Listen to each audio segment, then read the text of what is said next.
niya, kanyang parents. At pasok na sila po dito sa ating chairs.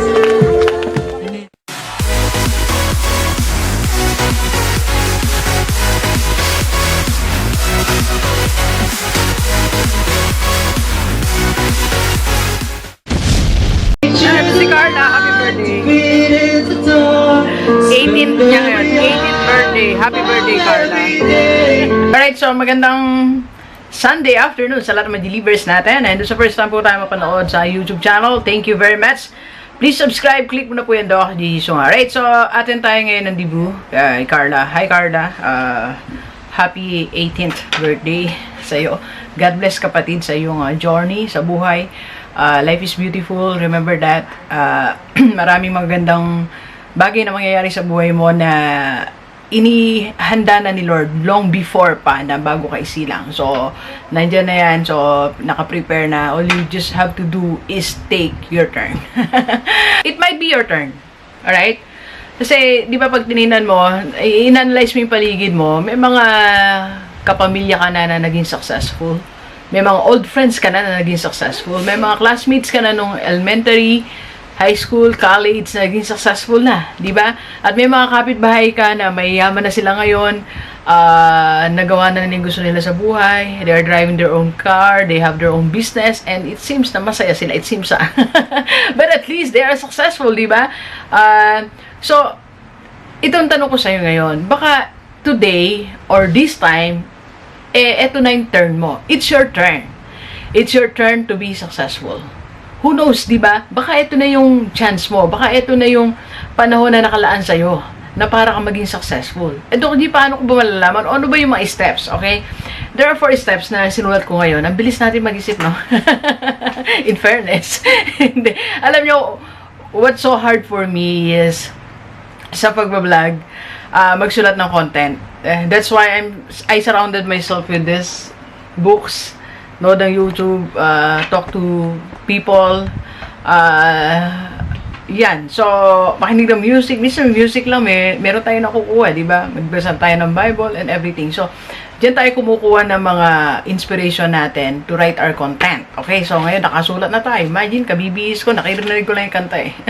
Okay, so it's your turn. So, anong gagawin ko, Doc G, para ako na, gusto ko na nga eh. It's my turn na sana to be successful. Ako na, it's your turn, right? It might be your turn, and make it your turn. Kung hindi mo pa turn ngayon, gawin mo ng turn mo. Pwede naman yun eh. Kung medyo matatagalan ka pa, pwede mo na siyang gawin ngayon. Okay? Number 1, para it's your turn na talaga is find opportunities. Yan. Alam mo, ang daming opportunities outside. Sabi ko nga kahapon, I don't know if that was yesterday. Paglabas mo ng office mo, paglabas mo ng company nyo, makikita mo ang lawak ng mundo. Ang lawak ng pwede mong gawin. Ang lawak ng opportunities waiting for you. Ang daming opportunities outside your home. Okay? So, dami. Nandiyan problema ng community. E de sagutin mo yung problema ng community para ka magkaroon ng negosyo. Di ba? Ayan ang mga pwede mo maging business partner. Nandiyan sila. Go, grab that. Grab that opportunity to have your business. Di ba? Nagkalat na yung mga investment opportunity. Nandiyan yung IMG. So, lahat naman gusto sumali sa IMG. Message lang kayo. Connect ko kayo kay Ma'am Lore. Di ba? So, ang daming opportunities outside. Just find that opportunity. Okay? Eh, Doc G, wala akong makitang opportunity. Wala kang makitang opportunity. Create your own opportunity. And that's what I did.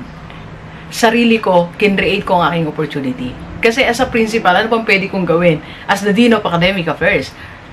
So, nasa dulo na ako eh. Of course, I can't be the president. I'm not the owner of the school. Nasa dulo na. So, ano pa yung pwede kong gawin? Then, tumingin lang ako outside. I created my own opportunity.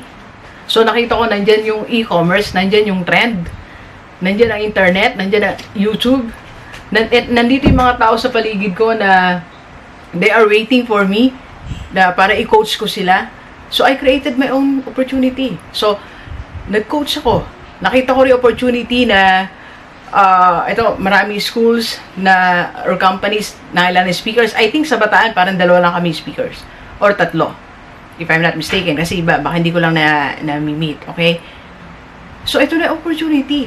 So, I launched my GDS corporate training. Okay, nagsimula ako as I am green, tapos naging I can change. So, yun, hanggang sa GDS Corporate Training. So, create opportunity. Find opportunity. Kung wala, create your opportunity. And third, push yourself. It's not easy to push yourself. And it's not easy to be successful. Tandaan mo yan.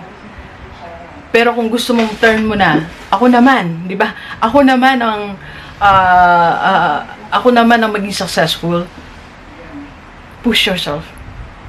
Push yourself. Okay? So, everyday, ibangon mo yung sarili mo. Everyday, bigyan mo ng courage ang sarili mo. Kasi, courage yan eh. Kanino ko ba narinig yun? Opportunity plus courage. Yan ang perfect combination. I don't know, sa college president ba namin. Opportunity plus courage. Yan ang susi sa tagumpay. Ayan, opportunity, pero wala kang courage. So, hindi pwede. Kailangan, pinupush mo rin yung sarili mo eh. Sabi mo sa sarili mo, kaya ko to, kaya kong gawin to. Diba? Every day, you are going to motivate yourself. And hindi ko ma-recall kung kanino ko narinig yung you fill in the cup. Ibig sabihin nun, everyday, try to motivate yourself. Everyday, try to to find inspiration sa buhay mo. Alam mo yung inspiration and motivation, sa atin din minsan nanggagaling eh. Hindi siya automatic. Alam mo, minsan, sa dami ng problem din natin everyday, sa dami ng mga naisip natin mangyayari, sa mga load natin sa buhay, isip mo, babangon pa ba ako? Kaya kailangan everyday you are inspiring yourself. Alam mo, one of our duties is to inspire yourself. One of your big duties siguro is to inspire and motivate yourself. Diba? Role natin yon. Di ba sabi ko nga lagi, nobody will text you every day just to motivate you para sabihin niya sa'yo na, bumangon ka. Di ba? Gawin mo na yan. Try this. Kaya mo yan. Wala. Sinong tao magsasabi sa inyo yan every day? Wala, kasi siya, meron din siyang battle na pina-fight. Siya din kasi, minomotivate niya yung sarili niya. They are also busy motivating themselves. So, bakit ikaw, why don't you motivate yourself? Para it's your turn na. It's your turn. Keep motivating yourself. Keep inspiring yourself. Every day you pray. Sabi mo, Lord, I want to be successful. Alam mo, hingin mo sa Panginoon yan. Pinakita ko sa inyo yung likod ng Bible ko. Ang dami kong pinag-pray doon. Ang dami kong gustong mangyari. That was 2003 pa lang. Nakita ko yung record. Naiyak na naman ako eh. Nakita ko yung record. 2003. Gusto ko na magkakotse. 2003. Gusto ko magkanegosyo. 2003. Gusto ko magkaroon ng investment. Ang dami ko. Ngayon ko na-realize, ang dami ko na palang gustong gawin pa. 2003 pa. Alam mo, natupad yun 2018. 2017. Ilang years? 14 years. Anong ginawa ko ng 14 years? Kinulang ako ng motivation. Kinulang ako ng push sa sarili ko. Yun na sana yung turn ko eh, nung 2003. Yun na sana eh, nung nagtuloy-tuloy na sana yung momentum ng, tapos na ako ng compre ko nun, sa Miriam College, ng PhD. Kaya lang, kinulang ako ng something eh, ng motivation eh, ng inspiration eh. Sinabi ko sa sarili ko, hindi ko kaya mag-dissertation, di ba? Hindi ko kaya gawin yung thesis na yan. Di ba? So, Delivers, it's your turn. It might be your turn. I delayed my turn. Don't delay your turn. Okay? It might be your turn. Thank you Bukas na lang, do. It might be your turn. Okay? Find opportunity or create opportunity. Push yourself. Motivate yourself. Alam mo, pag ginawa mo to, isang araw magigising ka. Yes, I made it.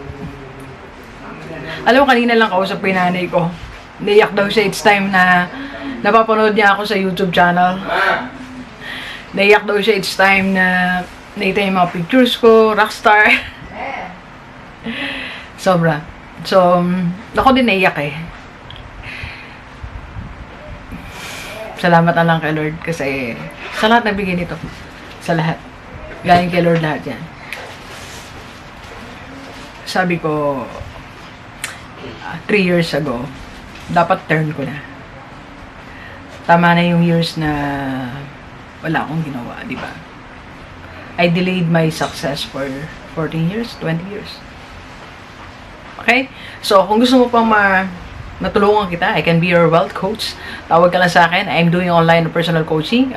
If you want to advertise your business, and if you want to join our seminar this July 6 sa Pampanga, sa Robinsons, about how to start your laundry business with Ma'am Joyce. And tomorrow, nasa Balangan City kami ni Ma'am Joyce at ni Sir Harold for our seminar sa mga employees ng Balangan City. Okay? Tawag ka lang, 0939-525-4311 or sa aking FB page, Dr. Gigi Sunga. Alright, so thank you very much, Delivers. Enjoy the rest of the day, and let's go, let's go!